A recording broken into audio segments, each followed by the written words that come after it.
बागेश्वर बाबा वाला पूरा प्रकरण हो रहा था, तो टीवी चैनलों ने तब तब की जो एक जादूगर सलोनी जी हैं, जो माइंड रीडिंग का भी अच्छा प्रोग्राम करती हैं, तो उनका इस्तेमाल टीवी चैनलों ने किया या उन्हें बुलाया गया और ये जताने की कोशिश हुई या वैसा उनको लगा भी होगा टीवी चैनलों को कि बागेश्वर बाबा भी जादूगर सलोनी की तरह ही माइंड रीडिंग करते हैं।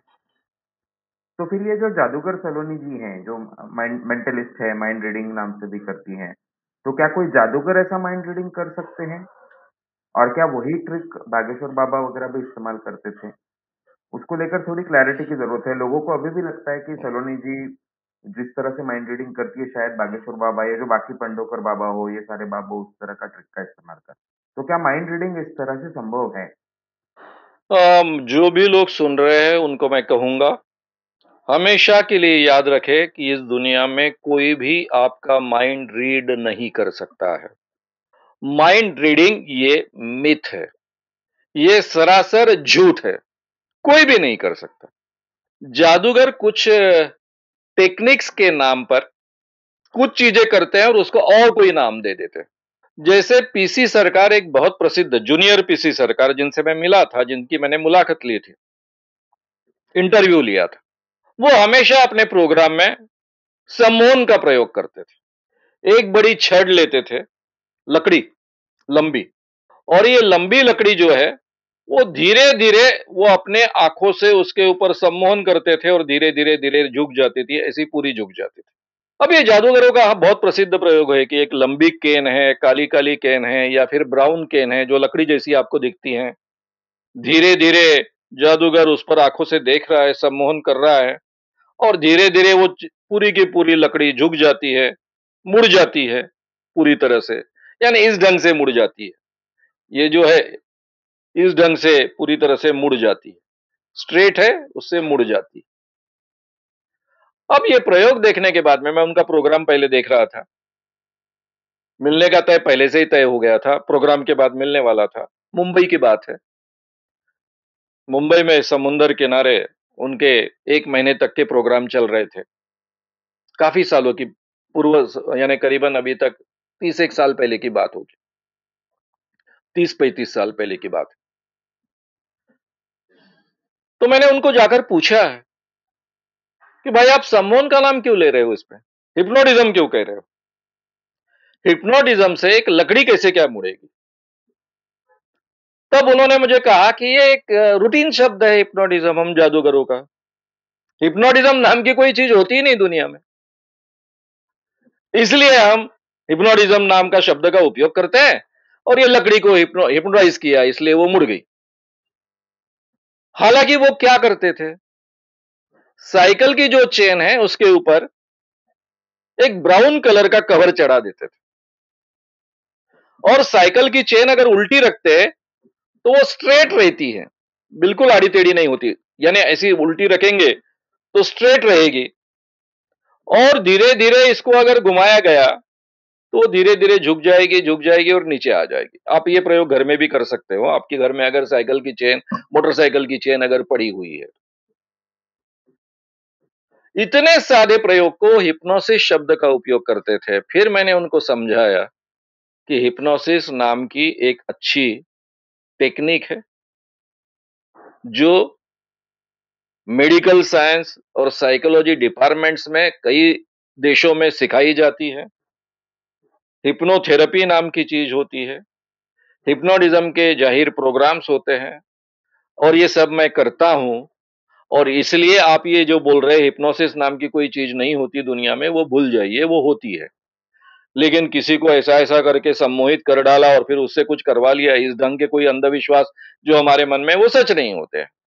लेकिन ये एक टेक्निक है, बहुत अच्छा टेक्निक है, एक रिलैक्सेशन टेक्निक है, जिसका पर्सनैलिटी डेवलपमेंट के लिए और आपकी बीमारियाँ ठीक करने के लिए अच्छे ढंग से उसका उपयोग होता है। तो ये उनके लिए पहला रिविलेशन था, उन्होंने पहली बार ये बात मुझसे सुनी थी। उनको बहुत अचरज लगा, लेकिन वो मुझ पर अविश्वास भी नहीं बता सकते थे।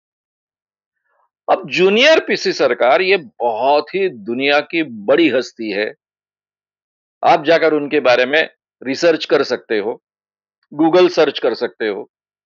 इतने बड़े जादूगर अगर अपने प्रोग्राम में हिप्नोसिस को कहकर एक लकड़ी को इस ढंग से हिप्नोटाइज कर कर उसको लचीला बना देते थे, झुका देते थे पूरी तरह से, उसी ढंग से माइंड रीडिंग नाम लेकर ये टेक्निक्स का उपयोग किया जाता है। अब ये टेक्निक्स क्या है, जादूगर आपको कहते नहीं। मैं जादूगर क्लब का सदस्य रहा हूं।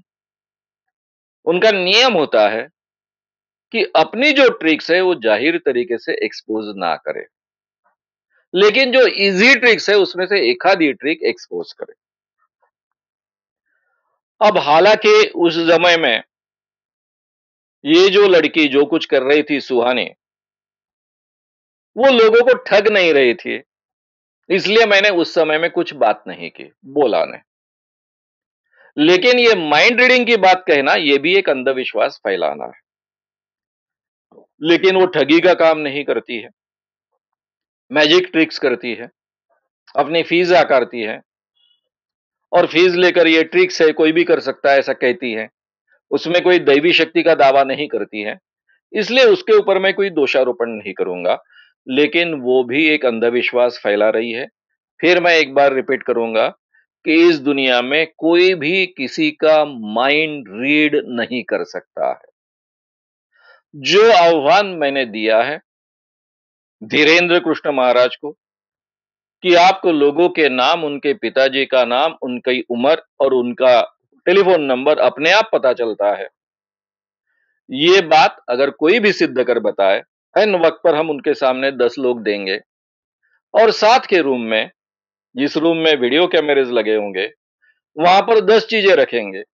वो 10 चीजें क्या है ये आपको पहचाननी है और इन लोगों के नाम, उनके पिताजी का नाम, उनकी उम्र और उनका टेलीफोन नंबर उनको देखते ही आपको बताना है। ये 2 चीजें जो भी करेगा उसको 30 लाख रुपए का प्राइज मिलेगा। ये केवल बाबाओं को दिया हुआ आह्वान नहीं है। ये आह्वान ऑलरेडी धीरेन्द्र कृष्ण महाराज को दिया है, पंडोकर महाराज को दिया है। दोनों के आश्रम में ये रजिस्टर पत्र भेजा गया है, वहां के पोस्ट तक ये पहुंचा है। आगे का उनकी ओर से कोई जवाब अभी तक आया नहीं है। ये आह्वान सबके लिए खुला है, हर जादूगर के लिए भी खुला है, क्योंकि जादूगर कैसे ट्रिक्स करते हैं हमको बहुत अच्छे ढंग से पता है और ये ट्रिक्स हम उनको करने नहीं देंगे तो वो भी ये चीजें नहीं बता पाएंगे।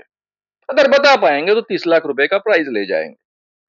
इसलिए मैं इतना ही कहूंगा कि ये माइंड रीडिंग ये केवल शब्द है, जो ट्रिक्स वो उपयोग में लाती है उसके लिए, लेकिन दुनिया में कोई भी माइंड रीडिंग नहीं कर सकता।